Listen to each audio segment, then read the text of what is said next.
It's appreciating time, and technically depreciation time as well based on the title. Mafia 1 came out on August 29, 2002, and most games in this era of the early 2000s only took about a year to develop, but Mafia was in the works even back in 1998. In the beginning of the production, the title of it was originally called Gangster, and the game saw development from the studio Illusion Softworks. Mafia's goal was to be a fully driving-based crime game that would be derivative of Driver 1 from 1999, a game where you never even ran out on foot on the street. But then, in 2000, Driver 2 came out of nowhere where you could run around outside your vehicle. And then in 2001, even more board executives were crying their eyes out because Grand Theft Auto 3 released, and it was basically Driver 2 on steroids times a million with a cherry on top of ice cream. But the Mafia ice cream that we're talking about today must have been made at McDonald's because it was delayed 2 years outside of the release window of 2000 due to the ice cream machines apparently not working.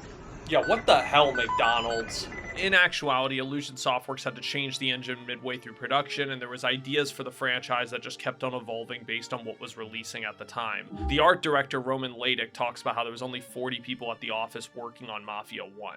They had over 200 people working on Mafia 2. Before that sequel dropped in 2010, they had their name changed from Illusion Softworks to 2K Czech in 2008. This is odd considering when I hear the words 2K, all I think of is buying a piece of shit basketball game where they put Taco Bell ads on my screen while I'm playing the game. Not joking, 2K20 did this. 2K? Those ads really do work.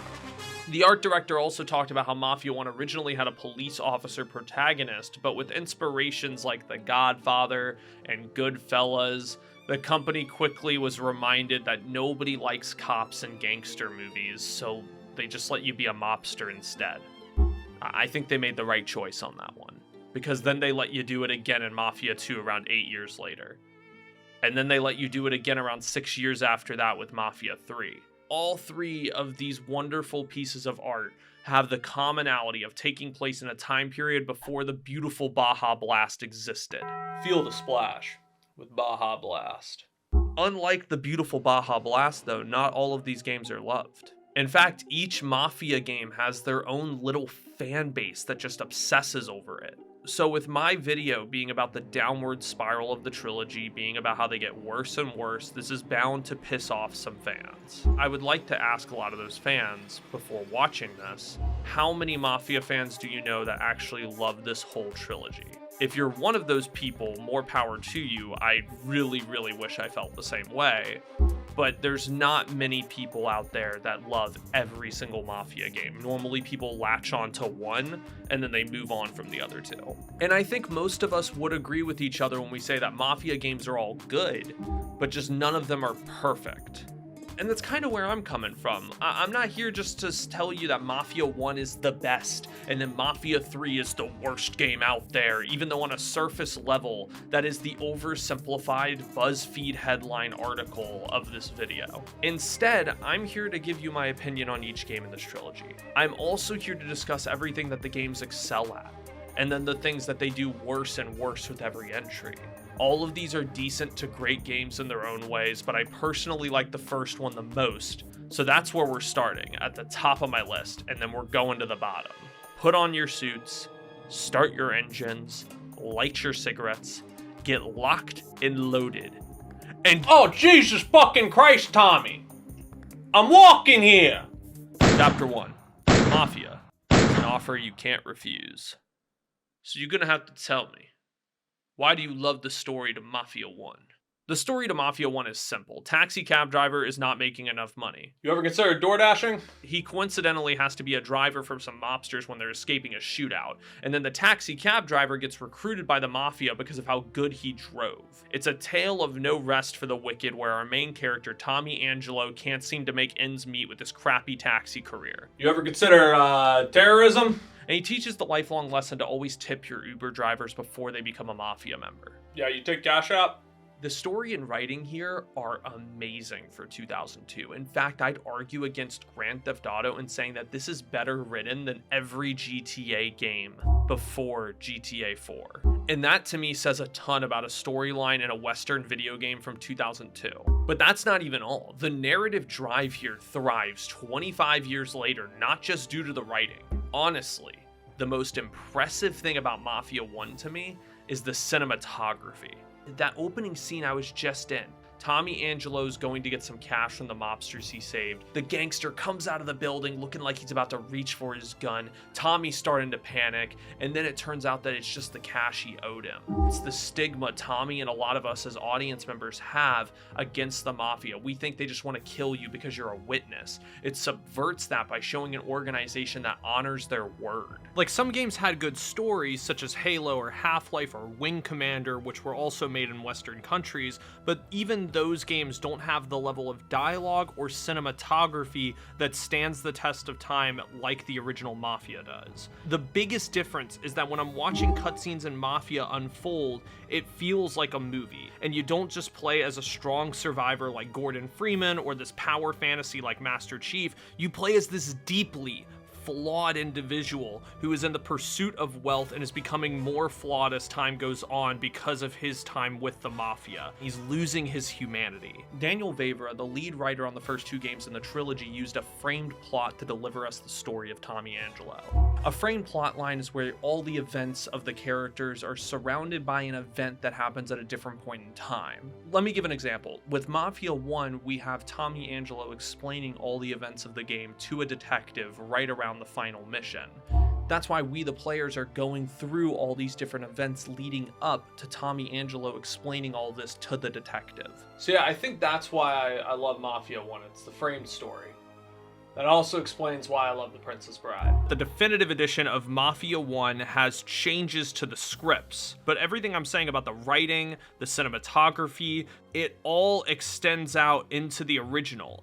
Quite a bit of things are actually done better in the original game's script. We'll get into it a little bit later, but like the art style and some of the character development is better in the original 2002 game versus this 2020 script. Realism and weight is another core feature of Mafia 1's gameplay loop. The games around this, like Driver or GTA, were far more arcadey, and they didn't care as much about the realism because they just didn't think it would be fun to play. They didn't believe in it. Mafia not only proves that it's fun, but that realism can be its biggest strength. When you shoot people, they're on the ground, they're screaming for mercy. The end of the game where you see your partner's blood smeared on the walls leading to where he's hiding at. The car's feeling heavy. You can die from crashes, and the turns feel like a simulation game. And I haven't even gotten to the most important part. The best thing about all this realism is the police system. Pause here. Guys, even if you forget everything I've said in this whole video, the police system here is probably my favorite of any crime game ever. You can get pulled over for all the realistic things in your day-to-day life, and that sounds like it would be aggravating. It would just be annoying. But when you realize that all you gotta do is pay a speeding ticket for speeding rather than getting into a shootout because of all of this, all you're gonna be thinking is, oh, $10 for me running over that man is ridiculous. I want to speak to your superior officer immediately. The hyper-realism of it and being pulled over for all these things you would do in your day-to-day life isn't the only factor to the police and the witness system. The reason it really excels is because of this thing. That's just a stupid mini-map. All right, I'm done making the video. I can't work with this guy anymore. Get him out of here. Get him off the screen. The mini-map helps because they always signify where cops are on the map, so you can know while you're driving if one's about to be in an intersection with you or if one's about to pass you on the road. Just like in real life, if you're speeding 15 miles over, which you shouldn't be, by the way. I want to make it clear. Nobody's ever speeding 15 miles over. Nobody should be doing that. But if you are, you're going to have to slow down when you see a speed trap coming up.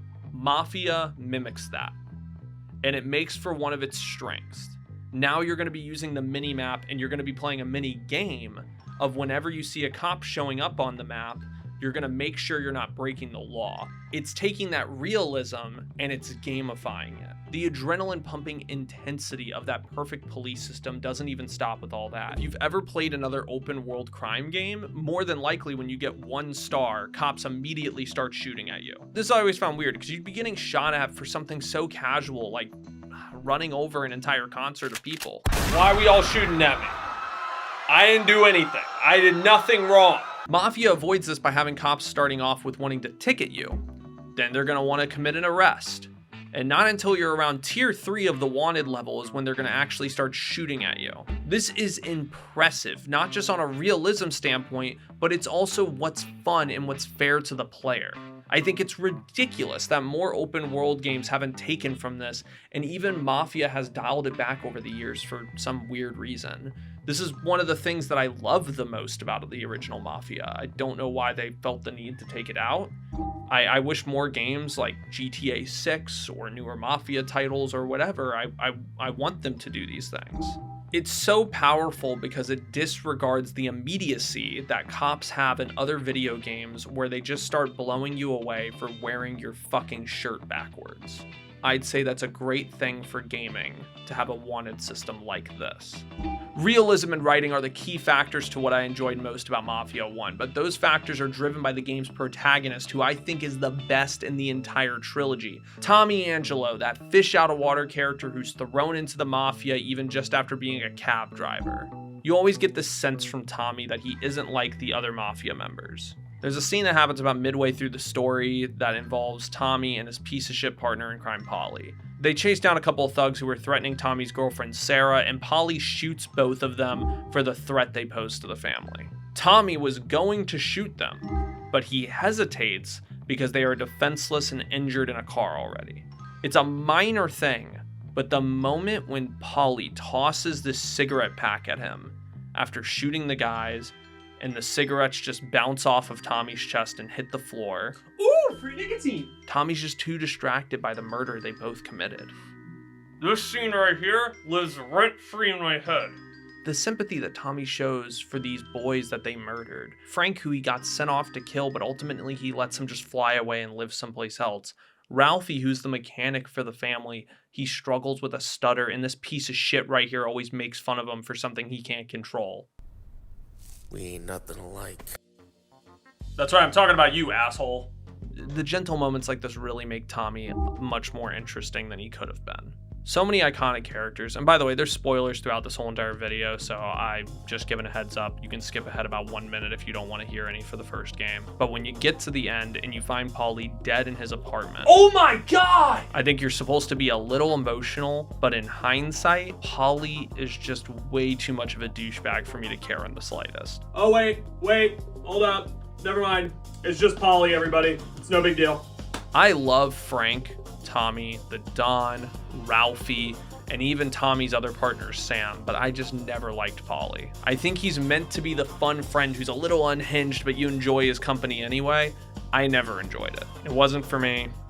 He just didn't click for me. He's probably the weakest link for me in terms of the story. The one twist that did work for me after this was that Sam is the one who got Polly killed and he's now supposed to kill you. The finale here is everything you'd want from a game like this. There's an unexpected betrayal, some of the best shots and cutscenes, a massive shootout, and Tommy gets his happily ever after with his real family after leaving the Mafia family. Sure, his luck runs out sooner or later, but lucky for Tommy it was the latter, and he got to live a long time with his real family. Tommy Angelo is the best character Mafia has ever had. He's charismatic, he's relatable with his shitty job in Lost Haven, he's sympathetic because he actually cares about the people around him, he's fairly consistent in terms of writing, which is better than what I can say about Vito in the next game, but more on that later. The strengths of Mafia 1 are the story and characters. The why you are shooting who you are shooting at has never been more compelling in this trilogy, and it shows how far ahead of its time it was. The aesthetics and the way the game looks is probably my favorite. It's got that harsh contrast between black suits and these lit areas. It's very reminiscent of Part 1 and Part 2 of the Godfather movies. It looks mean, which this type of story needs. Another big thing for me is that this is the only game in the trilogy where the open world doesn't feel super bothersome or fillerish. It still probably shouldn't be an open world, but it's the smallest of the three, which makes it the least intrusive on the narrative focus. Some of the scenes I've been talking about were altered in the remake. That cigarette throw I mentioned is not in the original game, but the main points of what the scene is saying are still there in the original, with Tommy becoming hardened by the mafia lifestyle, going from being a man who is showing sympathy around every corner to becoming what he hates, and ultimately turning on it by the end of the game when he goes to fight Sam. It goes back and forth. Like, that cigarette scene I think is better in the remake, but Polly, who I was just dissing on for being too goofy and annoying, that is only in the definitive edition. I don't like Polly in the remake, but in the original he's far more bearable. Mafia 1 will always be my favorite. It rarely has anything wrong with it. Sometimes the shooting can be a little inconsistent. The open world is not very interesting to engage with in free ride mode. That's just kind of a reoccurring trait throughout this whole series. Some missions have forced stealth, and I'm not going to lie, the stealth in all three Mafias is so boring. It's bare bones, and if you know anything about me, I hate forced stealth in video games where stealth isn't a priority. Like, if you aren't Metal Gear Solid, Splinter Cell, or Sly Cooper, then I don't want to see no forced stealth in your video game. Stop doing that. My only other complaint is I played this on classic difficulty. Yeah, that was not a good idea. Classic difficulty is just hard mode in the original game, and this race car driving section, maybe I just suck at racing games. I ain't no Gran Turismo. I ain't no Madden racing football of Forza Horizon Motorsport of Mafia. So maybe I'm just trash at them. But I've played a lot of racers, from Need for Speed to Forza, and getting first place on this track to win in classic mode was actually making me tear the blue spikes out of my hat. But other than that, Mafia 1 is near perfect. So Mafia 2 released on August 24th, 2010. I think it's only fair when talking about this that we have to recap what I have adored about the Mafia franchise so far. I love the protagonists, the stories, the police system, the aesthetics, the backdrops, and the environments that you do shootouts in. Does Mafia 2 have that sauce for its lasagna? The only connection I had to Mafia 2 growing up was when I was a kid. I used to play the Xbox 360 demo all the time. I would run to the gun store, rob it, go out to a diner, drink 20 beers, collect a few inappropriate magazines, and then I would give it my all to have a finale shootout with the police at the end. And then one day I finally grew like a conscious brain, and in the middle of a shootout I stopped and asked, wait, why am I doing all these terrible things? And that's why I own Mafia 2 today. I was reeled in by the demo, I wanted to buy the game, so that means I could understand the context as to why I was doing what I was doing. And then I realized that there's not much else to do in Mafia 2's open world but exactly what I just said from the demo. The sauce when it comes up to the open worlds have never been there, not even back in my beloved Mafia 1. And we're going to talk about why the Mafia 1 and Mafia 2 open worlds work a little bit better than Mafia 3 later on when we're discussing Mafia 3. But overall, these have never been satisfying. You can buy clothes, drink, rob. That's about it. I think that 2K, when they purchased the Mafia developers back in 2008, after GTA 4's success and how popular open worlds were, they probably told them to, promote it a lot, talk about the open world, talk about it like it's one of the most impressive out there, even though there's really not much to do in it. 2K, I think, was trying to emulate the success of Grand Theft Auto 4, which is also why they told the developers to cut down on the story a lot and have massive DLCs that they could release afterwards, just like GTA 4 did. The big expansions weren't even that well received, and then the main story for Mafia 2, it's okay. There's a lot of mixed reception behind it, and in my opinion, it's just fine. It's there, it's good when it wants to be, but it's not great at all. There's tons of time skips. There's a weird ending that feels so out of nowhere. It does not feel set up at all, and the characters don't really grab you and hold you for its length. It starts off interesting with an immigrant who moved from Sicily to Empire Bay, and their family wants to build up that American dream, but that all falls apart around them. The dad gets some dead-end job, he's an alcoholic, and the son, Vito, he grows up to be a criminal with his buddy Joe. Then when Vito's arrested, he's forced to enlist in World War II. That's a great hook. Vito goes and fights in Italy against the big baddies, he's dominating the battlefield. Oh, that's not a big deal, guys, that's only like one grenade. Oh shit, that's like 1, 2. The World War II backdrop, again, is well done here. The game mostly takes place after the war. You hear fighter planes going over your apartment as you're walking to it. Vito's world feels very oppressed as he's walking to his family's house. He has nothing, and he gives off the vibe of somebody who just wants to give his family what they need. A nice house, a good life, the one his dad probably deserved but never got, that good old American dream. He even flatters this idea when driving through a nice suburban neighborhood with his friend Joe. And he says, I want to own a house on this street someday. Well, his dream does come true.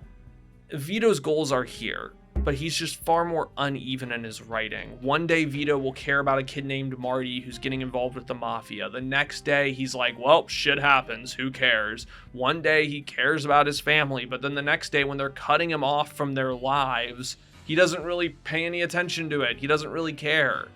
One day he cares about his friends and wants to do right by them. The next day he's talking about how the only reason why he works for the Mafia is to buy materialistic wants that he deserves. He's so flippity-floppity, and I just can't get into it. Some people might view this as like the subtleties of his character. I really just was not enjoying it. I thought that he just, every other scene, he'd be jumping around about what he gives a shit about, and I never really bought it. Promise that you won't get in any more trouble with that, Joe. Lady, he ain't gonna do that. You know. Vito's family uses their good old reliable, Vito, why don't you just get an honest job? And if Vito decided to just get a job, the game would already have been in credits after we had done watching him carry crates forever.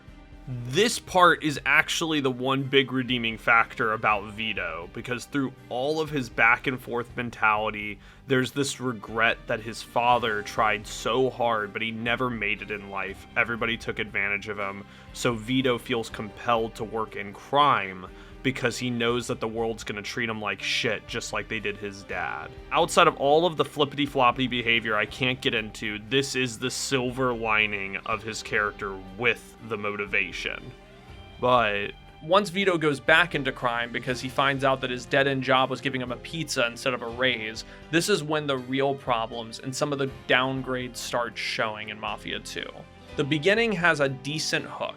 The military Sicily mission does a good job at being a tutorial for the player, but much like how the story feels unpolished and unfinished, the game itself can feel pretty unpolished at times. The checkpoints are egregious. Over and over, Mafia 2 gives you checkpoints, but it just doesn't understand where to put these things, and it seems to be they might as well randomly select one place per mission to put a checkpoint. Here's an example if I had a bar fight and then I get out into my car and I get into a car chase, and you would think that when you get into the car and you start driving, then a checkpoint would happen. No, if you die here, you go all the way back to the bar fight. Why? Poorly done checkpoint system, but I can see why they don't want me using the cars and they don't put a checkpoint with them, because I don't know if this is a definitive edition thing or a Mafia 2 thing, but whatever it is, just know. Stop. Seek help. We don't need this energy here right now or ever again. It isn't overall poorly made, but when I say unpolished, I mean it feels like people could have gone through it 1 or 2 more times to iron out all the weird kinks. Some of the car stuff, the checkpoints, the fact that Vito is just chilling in his window waiting for his house to get burned down like an imbecile.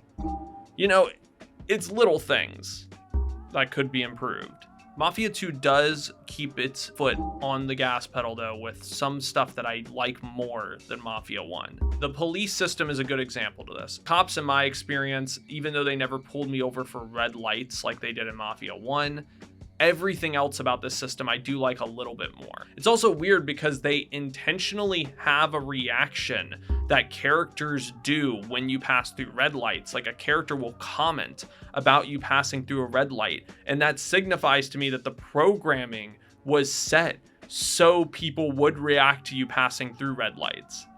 which means to me that they probably took out police reacting to it. I don't know. It's really weird. They still keep a lot of the best parts of the Mafia 1 system, and the one big improvement is that your car's license plate can get marked by the police and you'll have to change it at a repair shop. You can even be marked by the police and be wanted for just your appearance, and then you'll have to wait until the next day or change your clothes, or you'll have to find some other way. You can bribe the police if you need to. If you're all out of money and get pulled over, you can just apologize to the cops and they're gonna leave you alone. That's so goofy, but it's a little bit charming. Overall, this is better. If a Mafia game fully dropped the immersion from their police, I think it's losing a big part of the identity of the franchise. To avoid these immersive features would just be criminal. The world doesn't have enough in it to justify how big it is. The police system is probably the one thing that makes the open world somewhat cool to me. And when you're in these shootouts with police, when you're going through the missions, these shoot 'em up moments, they don't work because of the gameplay, because honestly, the gameplay feels so bare bones here, and there's some par melee combat, like it's fine. But what makes the shoot 'em up moments work is the places you're at. The snowy winter outside, the warm spring, the Italy war zone. The shootout right here isn't cool because of the shooting. Nah, this is awesome because we're in a fucking hotel. Isn't that right, Vito? The sets that you're fighting on are what going to keep you going, because the actual gameplay won't be doing that for you. The story really is kind of a mess, and there's a long prison sequence that's like 30 minutes to an hour just in the middle of it, with non-stop cutscenes and then fist fights, then cutscene, then fist fight, and you rinse and repeat that probably 4 or 5 times till the end of it. Not engaging whatsoever. Boo! You stink! I was not playing this game for the story or Vito, because he's inconsistent as hell as a character, with going to jail twice and immediately jumping back into crime like a dunderhead. Then he insults terrible jobs like the one his dad worked at by calling them slave labor, and then 2 seconds later he proceeds to beat the shit out of a worker who is doing this slave labor job just to collect $10 out of him. He has no consistency. The structure and the characters themselves just never gripped me like Mafia 1. They never interested me until this moment. Should I have Oh, Jesus! Ah, shit. You gotta be kidding me. What the fuck is wrong with you? I was just... You were just what? Ruh-roh, Raggy! This moment, Joe's drunk at the bar. He accidentally fires his gun at the bartender. This captivated me. Made me think that Joe's mistakes were going to go too far finally, because Joe makes a lot of mistakes. His mistakes would be the downfall to so much around him. First, Marty dies, this kid. Joe's upset about it. His operation didn't go smoothly, and now he just killed an innocent man. This is it. Except it's not. Mafia 2 does a little bit with this, and eventually Joe pays the piper at the end of the story, but it doesn't do nearly as much as I thought it would. This seems like it would be a turning point in the story, but it's not at all. Hey, Timmy! We got another dead guy over here. Come on, I don't feel like dealing with that today. You're in retail! You should expect this shit! And spoiler alert, but even at the end of the game, when Joe is just abruptly killed off, Leo could have used any other reason. He could have used any of them, with Joe's impulsiveness, Joe's likelihood of getting them into trouble, but he just says, Sorry, kid. Joe wasn't part of our deal. I know it's a cliffhanger, I know it doesn't actually happen, but my point is that Mafia 2 is filled with these great moments. Some of them are used as last-second wrap-ups, like the resolution with Leo from the prison, who he hops into the story, and then he just hops out of the story for the rest of the game until the very end. Or like Derek. These are bookend resolutions, and that's kind of cool, but everything else feels like a loose end, a moment, turning points, but none of it ever develops into anything in the story. It stays exactly what it is. It's a moment. And those moments just never seem to go anywhere. I bring up this scene in particular because Mafia 2 just has dozens of plot threads like this one where you think it's going to go somewhere, you think something crazy might come of it, or our characters are going to be challenged in some unique way. But alas, Mafia 2's only plot threads that get some resolution are Derek and the Leo one. Even the ending of the game is a cliffhanger that's not resolved until Mafia 3, and the resolution for it honestly isn't even that satisfying. I respect them trying to explain it in Mafia 3 and expanding the lore of all of these characters across the trilogy, like how Vito and Joe are the ones who kill Tommy Angelo, but them just reappearing as helpers in Mafia 3 is not that interesting. It's like cool, it's fun cameos, I guess. It never feels like a good resolution to me. And the only time the lore stuff ever did work for me was the assassination scene. Derek being the reason why Vito's dad is dead, or Leo in prison that's going to help out Vito at the end of the game, that stuff works, but it's still just bookends. There's tons of inconsistencies, tons of dropped plot points, dropped emotional stakes, and there's just this constant feeling when you're jumping around Vito's life that the story is trying to juggle too much. And whether this was a writer's issue or a 2K responsibility for cutting down the story, or it was both, who knows? The performances are all good here, but the material that they're given is just not on par with it. Luckily though, the moments in Mafia 2 are still really good. They have small character scenes that show off little hints to everyone's psyche. Mafia 1 does this with the cigarette scene and with Frank's scenes. Here we see Vito and Joe both talking about how they're going to plant a bomb. And Joe is worried about Marty's life being on the line. While he's talking about this all, we cut to Marty humming an espionage song, showing off how much he has all this adrenaline in him, how much he wants to do this. He doesn't care about the consequences. And so we see the differences between the way their two characters are thinking about the consequences with this tiny little moment with Marty. The idea of Joe having a survivor's guilt also after this scene makes total sense because Vito is arrested a couple of times due to all the crimes they've committed, Marty is dead, and Joe, being as reckless as he is, hasn't really experienced any hardship. He thinks that he deserves it. All Joe is seeing is the guilt he has for being so lucky for his whole damn life. All he knows is the hate for himself because he's never met a grisly fate like Vito going to prison or like Marty dying. All the little things really do matter to me in Mafia 2.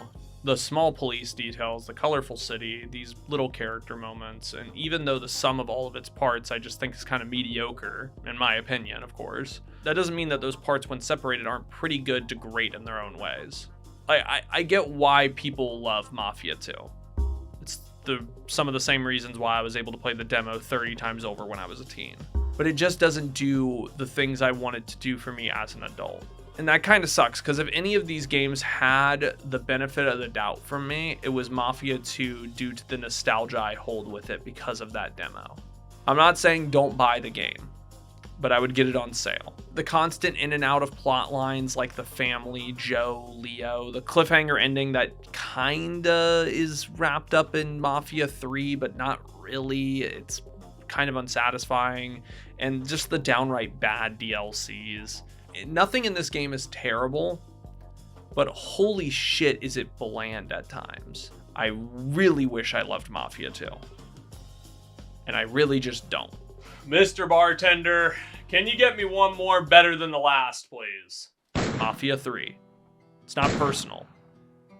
It's just not that good. If Mafia 1 is a $40 to $60 game to me, Mafia 2 is like a $30 game, and Mafia 3 is like a $20 game. And weirdly enough, I can even throw all these games underneath their own headers. Like Mafia 1 is underrated to me. Mafia 2 is overrated to me. And then Mafia 3 is overhated. That doesn't mean it's underrated. I just think too many people talk about what they hate about Mafia 3 rather than appreciating some of the really good aspects of it. We're at the bottom of the totem pole with this one. We are at the end of the downward spiral. This is the worst one of the three to me. So what exactly does it do that makes it worse? First off, and probably the most obvious when you first pop on the game, is the graphical and technical problems. I'm not going to just beat a dead horse with this, but Mafia 3, it needs to be noted it's not a very good looking game. This is 2015, the same year as Batman Arkham Knight, Witcher 3, Metal Gear Solid 5, All of those games were also open world titles. They've ironed out some of the stuff with Mafia 3, but it's just abysmal. Like when you're driving around in a car and in your rear view mirror, it just looks like a Nintendo 64 game.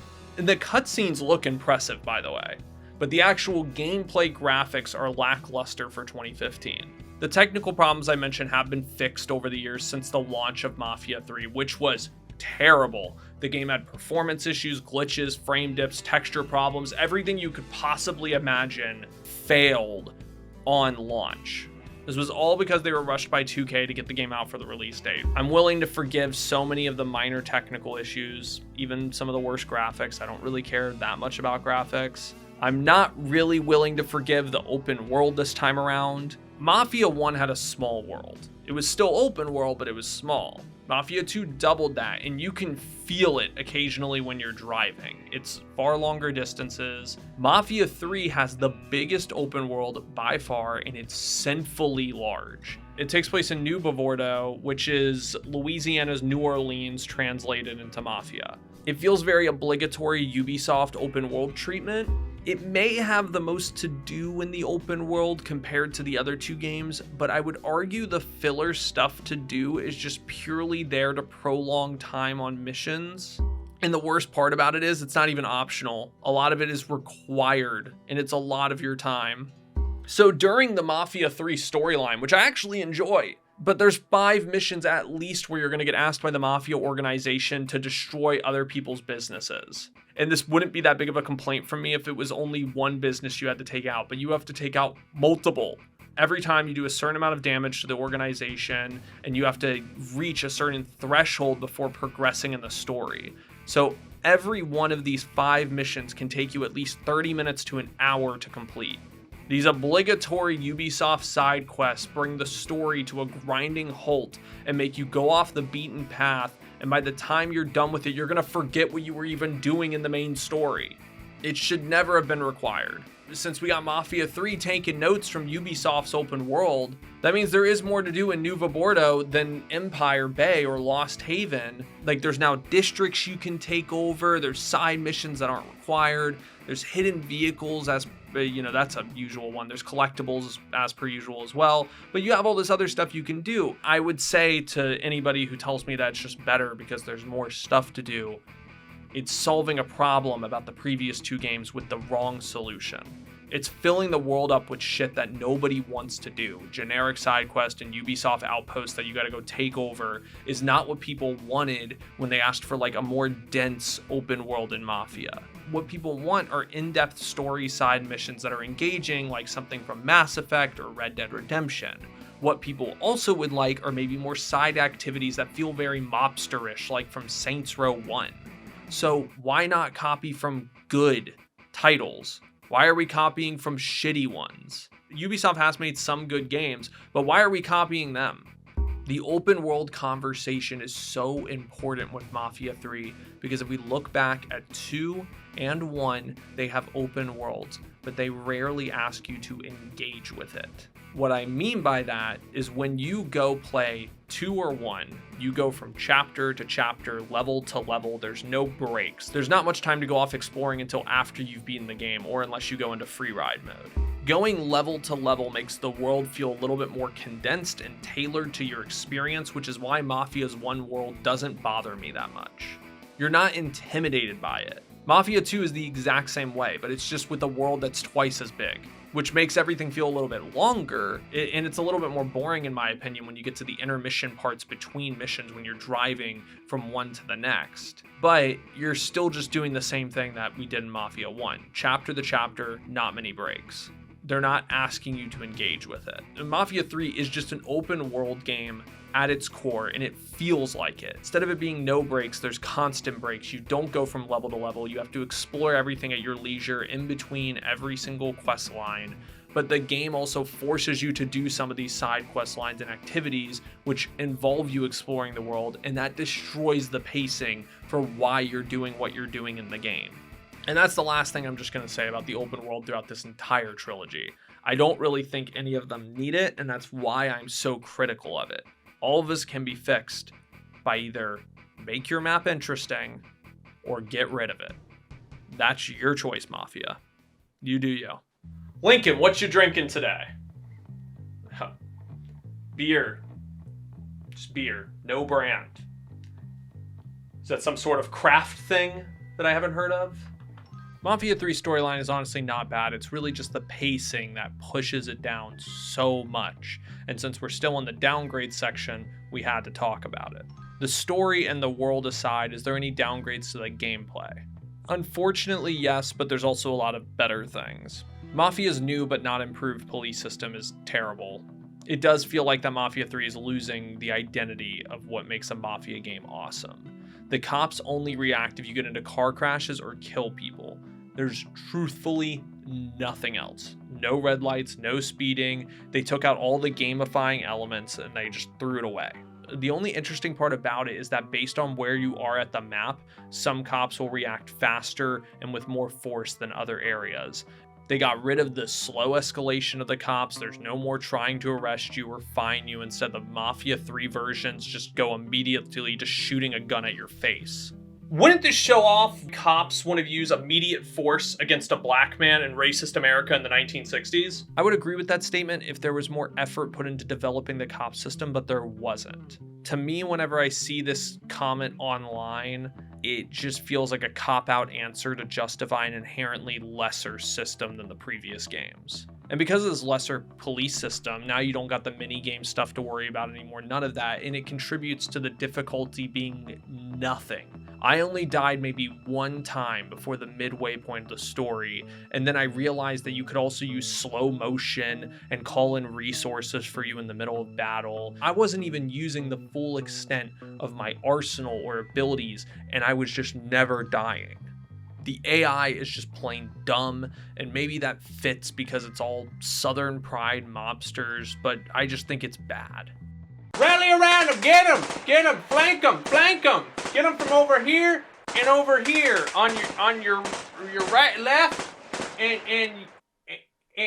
your central, get him down central. When I started on Mafia 3, I mentioned that I don't like how much people dwell on what they hate about it, because I do think it's overhated. That's why the last thing I'm going to be talking about in this whole trilogy before we wrap up is just Mafia 3's strengths and what it does best in the series.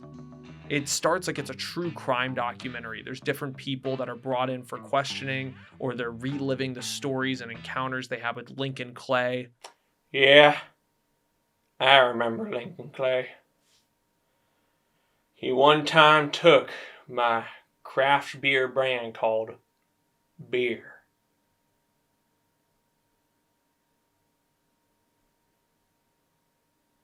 Lucky son of a bitch got away with all of that. It's a fucked up day I'm never gonna forget. The framed story of Mafia 3 is reminiscent of the first game, and I would argue it's even better. It's so memorable, and I can't think of a single AAA game that I've ever seen have this style of storytelling. It's that presentation of Mafia 3's story that's my favorite in the series. Sure, I don't think the story is the best one, but if you took out the racketing stuff or some of the pacing halts, I really think this could be my favorite one out there. The presentation of the story is just fantastic. The other two games seem to always care more about why you're shooting what you're shooting, rather than just making the shooting fun to begin with. Mafia 3 asks the golden question of why can't we just do both? Have good shooting and have a good story to back it up. It's a very minor thing, but who cares? We're talking about all the strengths here. The presentation of the story, Lincoln Clay, the look of the city in terms of atmosphere, the shooting, the medkit system, all of that. Great stuff. And there's tons of reasons why Mafia 3 is my least favorite in the trilogy, but I don't think it's a bad game, and I just wanted to talk a little bit about what was good about it. It's still a downgrade from the last two, and maybe that's partially the reason why I linger a little bit on the stuff I didn't care for in Mafia 2, because I hear so much praise for Mafia 2 and I don't hear any for the third game. But this is my moment to just talk about some stuff I like about the third game, even if it's my least favorite of the trilogy. Mafia is tough, guys. It falls in between the extremes that every video wants to indulge in. It's not perfect, it's arguably not even great, but none of them are outright bad either. So it's not like I can just play funny clips of the game and be like, haha, look at how crappy this game is. I can't do that. I recommend the first one the most, and I think it's one of the best open world crime games ever made. I still don't think that's necessarily saying much. There's only like 5 open world crime games I really love. But I do think that one would be the only one I would call great. I don't know if I'd say it's perfect. I don't know if I'd say I love it. But I would say it's a great 8 out of 10, maybe higher video game. And sadly, even with all their strengths, I think the games do kind of lose their steam with Mafia 2 and especially 3. Hopefully Old Country figures out where Hangar 13 developers want to go with the franchise, because as of right now, I don't even know what they want to do. I think they're talented. I think they can make a good game, and I'm excited for Old Country, but who knows? Like, I have no idea if it's going to be good or bad. It's kind of a quarter flip for me at this point. I either think it's going to be great or really subpar. I am happy to say, though, that it is only $50 on Steam. It is a $50 game in the year of our Lord 2025. That is awesome. And that means there's not really any excuse. Like, if the game does bad, it's likely just due to the fact that it wasn't very popular or it was bad. It has nothing to do with the price tag. I'm excited for Mafia: The Old Country, but let me know down below what you're skeptical about with it, or what you're ready to do in Old Country when it comes out. Recapping through, Mafia 1 is easily my favorite protagonist and story. Mafia 2 has the best color palette and police system. Mafia 3 has the best presentation of its story and some terrific concepts. Each one of these games got their strengths, and I'm happy to know I could talk about them with you guys today. And I'm also just really happy I got to play through these front to back. Let me know if there's any other series that you guys want me to cover. You should like the video, subscribe, comment down below, dislike the video if you hated it, and as always, we are going to be appreciating every single little piece of art out there. And I will always appreciate you.